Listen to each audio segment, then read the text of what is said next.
All right, Hey, and we're live. hey, it's Jeremy Bowers over here with Coldwell Bank Preferred on a live Google Hangout with Scott today from Vyral Marketing. How are you, and Scott? Doing great, Jeremy. Thanks for having me. No problem. Today's subject is going to be objection handlers here in the 2015 spring market. What objection handlers are you getting, and how can Scott and I help you close more transactions no matter where you're at in America right now?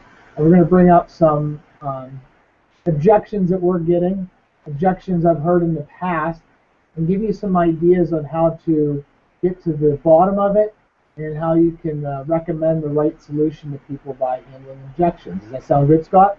Sounds like a great topic to me. All right, so the first one is key strategies for handling tough objections. So we're going to talk a little bit about the key strategies for handling objections. So Scott, if you walk into a store and someone says to you, how can I help you? What's your typical answer? I'm going to tell them that usually I'm just looking around and that I'll get a hold of them if I need help. Fair statement. Even though you went in the store to buy something, you gave them an objection, correct? Correct. So they know that.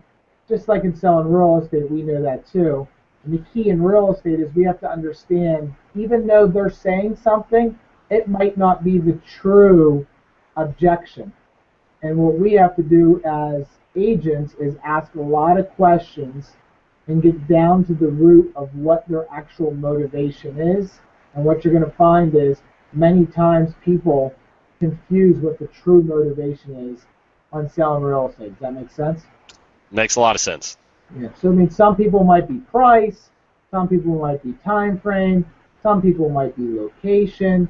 You know, it all depends where it is in their life. But as agents, we have to do a very good job first asking pre-qualifying questions before we meet the person. Then when we meet the person, stop and don't talk about ourselves and ask questions.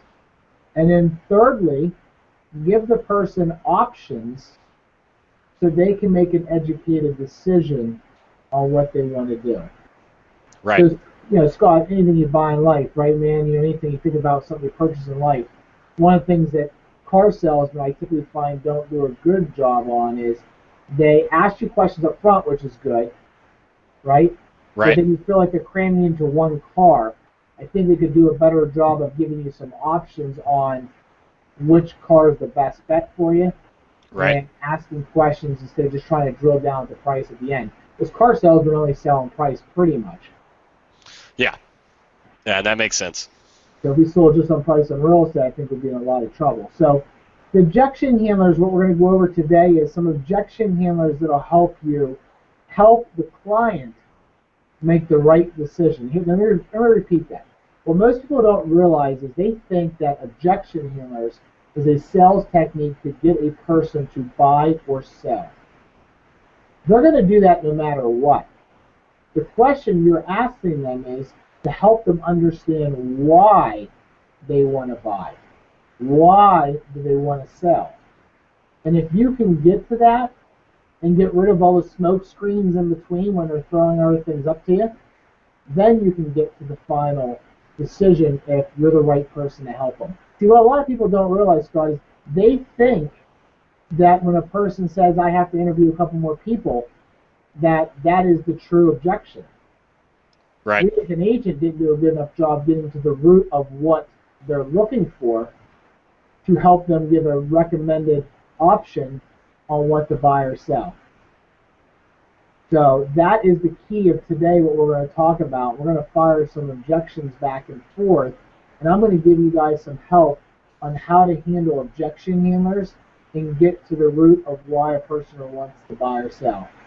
Sound Great. good, Scott?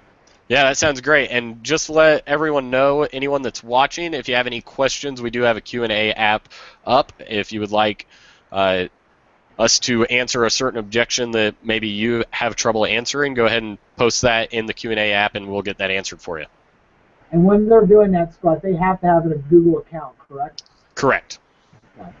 So, how to handle objection handlers, practice in your day. So before we actually get to the objection handlers, we're going to do some live role plays today.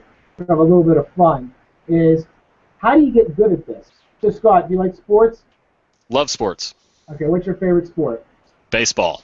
Baseball. What team do you like? I'm a Royals fan. Royals fan. Okay, cool. Guy I actually grew up with in Punxsutawney, Pennsylvania, Western Pennsylvania. For a while, was in the Royals program. Remember when Pena was the coach, Tony Yeah. Pena? Yes. He was an assistant, and now he's working with the Phillies. So I followed George Brett. George Brett was my favorite player growing up. Yeah, that's my dad's favorite player. Right? Pretty cool, dude. So, Royals have a good program right now. They hired within, and they're cultivating and developing a good system. So let's talk about the Royals, right? So Yep. what do you like about the Royals? I like that we have a good, solid young core, and the guys have grown up and won championships at all different levels in the minor leagues and really played above their potential last year. I think it set a good standard for the team, and we have a chance to be pretty good this year. They do. So how many hours do you think those Royal guys practice? How many hours do you think they practice in a week? Just from playing baseball, I know that they're on the field probably anywhere between noon and 1 on days of the games and practicing until a couple hours before the game, and then they go in and get a quick rest and get out there and play for 4 or 5 hours and do it all over again the next day. Do you say 3-4 hours a day on average? Yep. So check this out, man. So they're practicing 3-4 hours a day just to get on the field for a couple hours, right? Right. So a 7-day work week, let's say a 6-day work week, they're practicing 18 to 24 hours a week, right? Right. Pretty much doing it 10 months out of the year. Would that be fair? And then working out all season? Yeah, probably. So check this out. They're doing 20-some hours a week practice to have probably a 1% chance of making the pro sports. You think that's about fair? 1 to 3%, somewhere really small, right? Yeah, it's probably smaller than that. Yep. So in real estate, what people don't realize is 85%, this is a nationwide number from National Study Association of Realtors, 85% of people don't make it for 18 months. They're out. They're out of the business within 18 months. Boom, boom, gone. They're on to the next thing, right? Right. One of the main reasons why they're not making it is they don't practice. Could you imagine, Scott, you said you're a baseball player. Could you imagine going and picking up a ball one day and just hitting it? You never practice. Could you imagine trying to do that? Actually tried to do that last summer. Joined a wood bat recreational league and hadn't practiced for 2 years and was surprised at my lack of hitting skills. Right? It goes pretty quick, doesn't it? Yes, it does. So in real estate, there's many people who never practiced before. And if people on this call who have practiced, what I recommend doing is you've got to practice more. So let's take sports. These guys are practicing 20, 25 hours a week. Question I have for you is, how many hours a week are you practicing on your listing presentation, your buyer presentation? And most importantly, objection handlers, so you can give the person the right recommendation. Does that make sense? Yep. So the average person, what they do is they go out, they get a possibility of a client, they jump in front of them. If they're a buyer's agent, they show them a bunch of houses and they say, do you want to buy it? And the person either says yes or no. But they don't get to the root of why the person wants to buy and what their motivation is. On the sell side, they get a phone call, they go out and meet the person. The first thing they talk about, Scott, what do you think is the first thing they talk about? What they want to price their home at. What's that? What they want to price their home at. What they want to price their home at, right? Yep. What happened to the motivation? What happened why they want to move? What happened is if they don't move? Could you imagine a doctor just coming in the office and not asking you any questions and just telling you what your diagnosis is? Right? Seems crazy. Yeah, would be crazy. Would be crazy. But a lot of people do that. What I'm going to teach you guys today is, and give you some ideas, and we do this on a daily basis, is how to help people handle these objections and give them a good habit of how to do it. So the second part we're talking about today is, how to build objection handling practice into your day. I learned from a lot of real estate coaching companies, get it done in the morning. No one likes to go to the gym in the morning. No one likes objection handlers, do them in the morning. So for 15, 20 minutes before you start your day, get fresh in your head and fire off. There's only 40 objection handlers. Scott, could you imagine if you went into a business, you went into a listing presentation, or you went into you're going to raise, $1 billion or $1 million, you're going into a conference room to raise money, and you knew exactly every objection handler the person's going to give you. Would you feel pretty confident you could, give the right solution, the right recommendation to the person? Yeah, it would make it easy. Right? So in real estate, while we're doing this call today, is I want to help you guys understand that the importance is to understand that there's only 40 objection handlers. That's it. Mike Ferry, the coaching companies I was with before, Kim DeVries, all these other guys, that's what they taught me is there's only 40. So if you can master half of them, you can get the other half by just asking questions because you're learning the other half. So when do you practice? You're going to practice first thing in the morning, put it in your calendar. And the only way it's going to happen is if you put a penalty. I got 3 checks sitting on my desk. If they don't do what they said they're going to do, they owe me a check. If people want to read one of the books that I read, they get 2 weeks to read it. If they don't read it, they donate $100. Because the average person, if I give them a book, Scott, they're probably not going to read it, right? Right.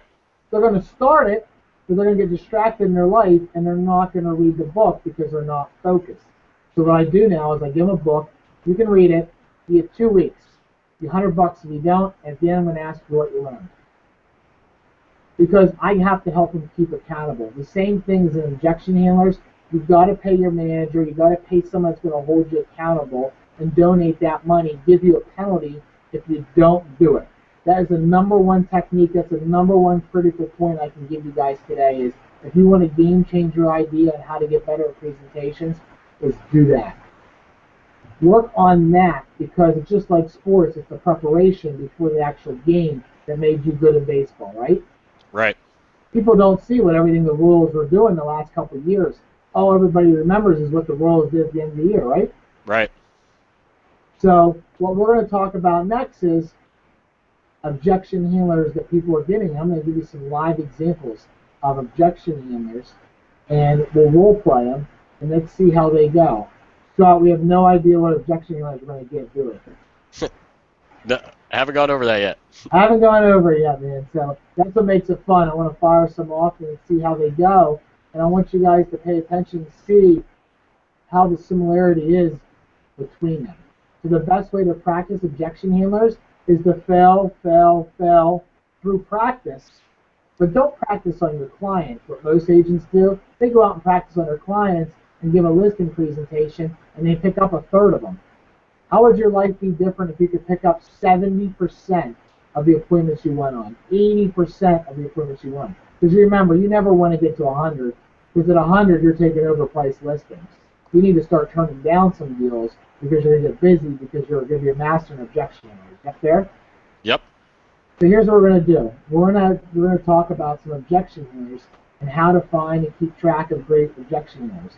If you don't have a coach, if you don't have someone that can help you, you should be hiring Mike Ferry, you should be hiring Kimber Reese, you should be hiring Tom Ferry, you should be hiring someone that has these objection handlers.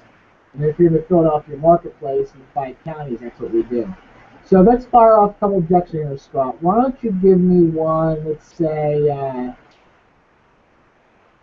want to interview another agent. Can you do that one? I'm going to give you a presentation. Yep. And you're going to say I want to interview another agent, okay? Yep. All right. So Scott, we talked about the price, and we talked about it. We're going to go towards the end of the presentation because you're not going to talk about the price at the beginning. We already talked about. We took a tour of the house. We asked questions. I got their motivation. I talked about what we can do, and the last part's the price. So Scott, based upon what we talked about today, I want to give you a couple different options. All right. Where do you think we should price your house? I showed you the comps. They're coming in around $300,000 right now, and the solds. And you said you want to move in the next 60 days. Is that correct? Or 90 days in that range you said you preferred, right? Yeah, that's correct. So we're going to get on this, get under contract hopefully within 2 weeks, and get you to Florida in the next 60, 90 days.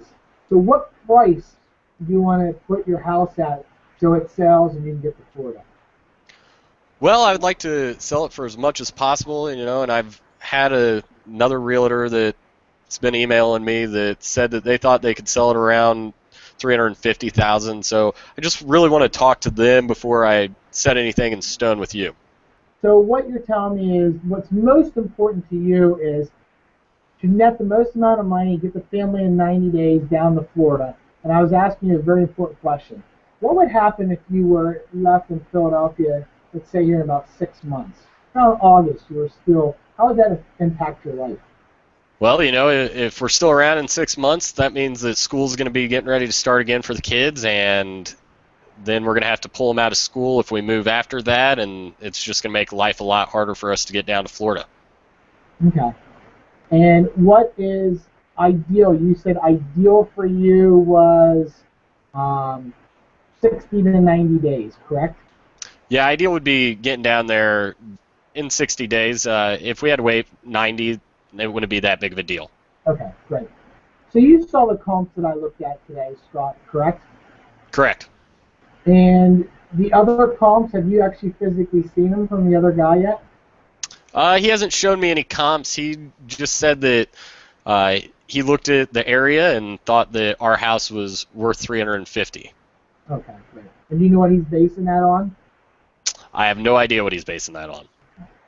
So when you bought this house, do you recall that an appraiser had to go through the property to appraise the property before you could actually buy it? That's what the bank relies on to what the house is worth. Do you remember that or no? Yeah, I remember him doing that. Okay, so when someone comes to buy your property, Scott, they're going to actually have to apply for a loan, and then they're going probably 98%, 95% chance in this area it's going to happen. And they're going to apply for a loan, and the bank's going to say, let me see your numbers, everything's great, and then they're going to send an appraiser out. The appraiser is going to base your house on 3 solds recently, okay? Now, myself, I want to make it very clear, I only get paid if you sell your property, right? Right.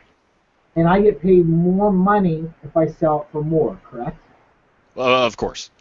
And you're probably going to refer me to more people if I sell it for the most amount of money. Is that fair? Yeah, that's correct. Okay.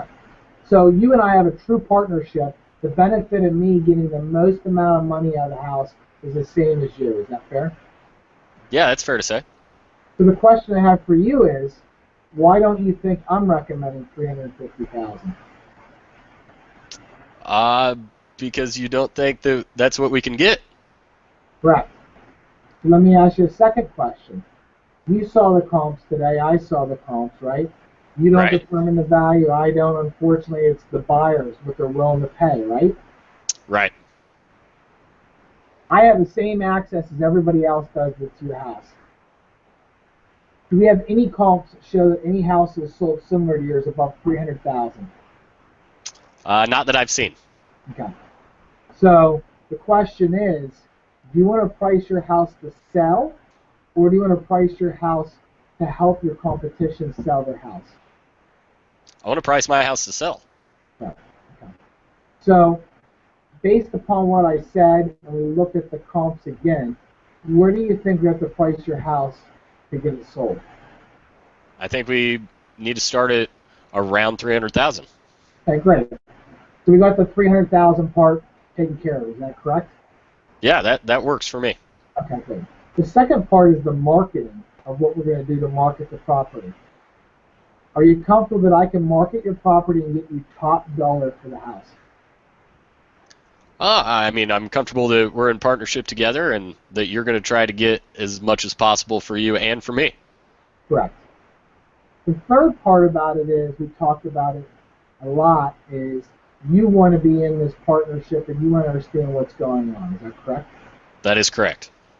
When we talked about it on a weekly basis, the third part critical in real estate is feedback. You want to know what the buyers are saying about your property and what we can do to get a deal done, correct? Yeah. And we talked on average, the average agent gets about 25% of the feedback. Myself, we get around 90 to 95%. We can't get 100 because sometimes there's going to be a person who just doesn't ever give you feedback, right? Yeah, that makes sense.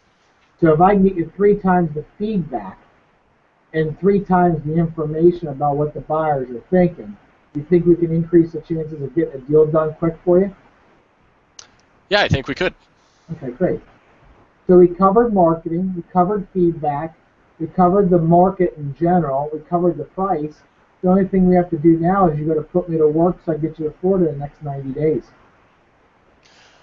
Yeah, everything sounds great. I still just want to check out a couple other realtors and see what they have in mind, and maybe see if they can get it down for lower commission or get me a little bit more money.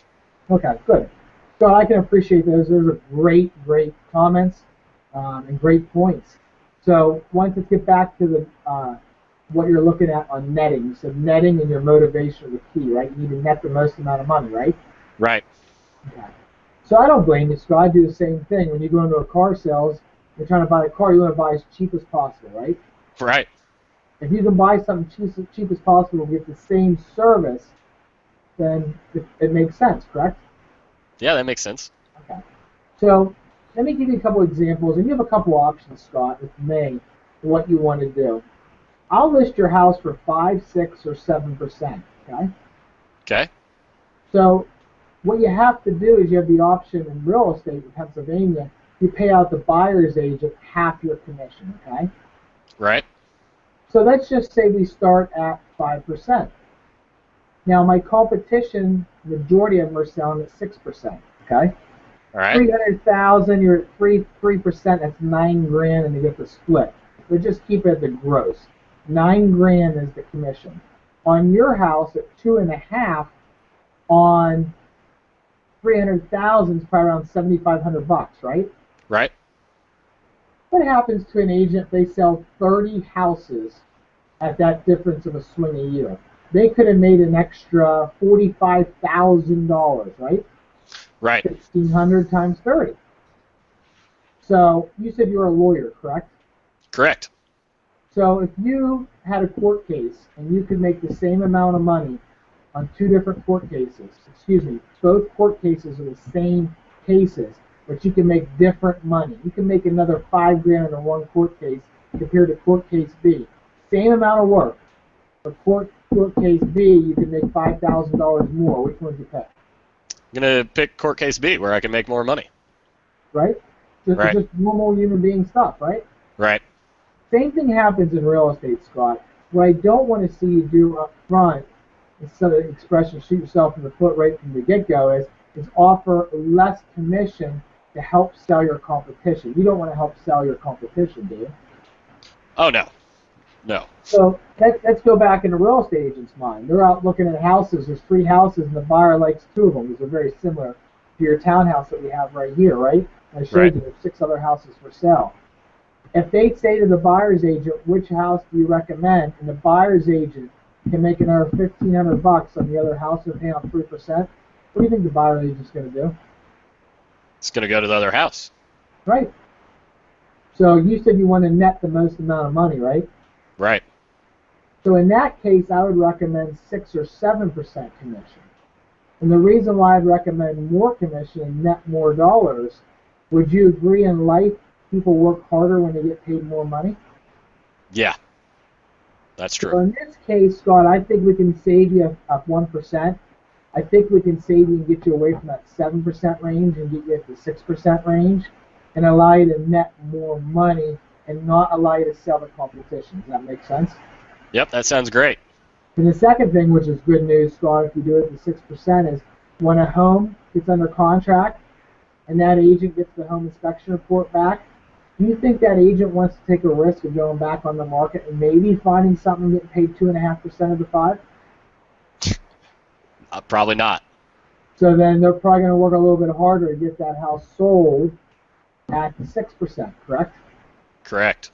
So you can save money in the home inspection and you can save money on the offer up front because they want to get paid more.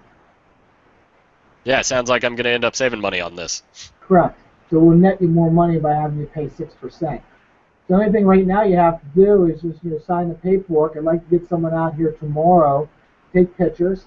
We can get your feedback on next Monday, get showings going through this weekend, and hopefully get you where you want to go in the right amount of time, only if you sign the contract right now. Yeah, let's do it. Sounds good. Put me to work. All right. So what did we do there, Scott? We asked a lot of questions, correct? Right. We gave them options. Yeah. And then made me feel comfortable. You explained everything and made me feel comfortable and kind of guided me towards the right decision. You just nailed it, man. That is the whole point of today's conversation. That's the number 2 point I want to bring up today. That's huge. Objection handlers aren't about selling. It's about guiding. If you can handle the objections, you can help the actual buyer or seller get to the true recommended solution. So, Scott, if you didn't talk to me and ask you this question, you would have thought in your head 5% was the better way, right? Right. What we had to do is we had to get down to it. What else did you learn from today on that, how we did that role play? No, it's a lot about getting around the objection is a lot about educating. I think that most people come in with the objections, and it's just because they don't quite know enough. Like you were talking about, I would have originally thought that getting 5%, over 6% would have been better for me, but after hearing you explain it, makes a lot of sense why 6% is going to work out better for me and actually end up possibly saving me money. So it's all about educating. Yep. It's interesting with doctors, they can just tell a person what to do, and they're educating them, they just tell them, we just listen to them because they're a doctor, right?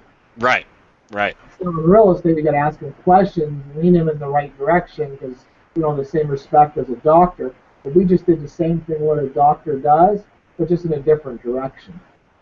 Yeah, and by educating, you set yourself up and give yourself credibility. You show them that you know what's best for them, and the doctors don't have to do that because they're doctors. We see the diplomas on the wall when we go into the room, and we listen to them because they've gone to school and we trust them. Realtors, we don't really don't have the same feelings for them when we're going on a listing appointment or a sales appointment. So it's hard to trust, but as you explain and as you educate, you're building that trust with me, where I feel more comfortable, like I said at the beginning. Yeah, so the last part we're talking about is what's the objection here in the 2015 spring market is basically, in most cases, you're better to get the house on the market now than wait for the spring market and beat it because you got less supply, and in the Philadelphia marketplace area, the demand's there. So we have to help educate the sellers to get their house on the market now compared to waiting until March or April. That's Right. The biggest one that I'm seeing out there is people need to jump the gun and get when there's a less supply compared to when there's a larger supply and hopefully get more money for the house is typically what happens. Right. So if anybody has any other objection handlers, anything you're having trouble overcoming on the phones, in person, door knocks, social media, the internet, just let me know. Send me a message to jbowers@cbprep.com, or if you just type in Jeremy Bowers on Google, you'll see my blog, you'll see my YouTube. All this stuff is out there free. I'll help you, and hopefully in return you'll give me a referral of a good agent, or B, if you're in this marketplace and you want some coaching, you want some mentorship, we'll help you out, and if you want to come on board, that'd be great too. But really today what I wanted to do was to share the reason why you want to practice and the importance of objection handlers. And I hope you got a lot of value out of it. Scott, I appreciate it, man. I enjoyed working with you today, and I appreciate your time helping us out. Yeah, Jeremy, I appreciate you coming on and explaining all this great information to the viewers. We're going to do another Real Estate Success Hangout next month. Hope everybody can join us, and we'll get this replay up online shortly so that you can go back and take some notes and jump to different time spots where you want to hear what we were talking about today. I highly recommend Vyral Marketing. I got Frank coming with us, Scott, on Wednesday. He's going to speak to about 350, 400 agents in the Philadelphia marketplace, and I've seen the difference of how it's helped myself and other agents locally and nationwide stay in front of their clients, stay in front of their leads, and help them convert through what we're doing today through video. I just want to tell you guys congrats and thanks for all the help, man. Yeah, not a problem. We appreciate the kind words, Jeremy. All right, have a good day. Yep, you too.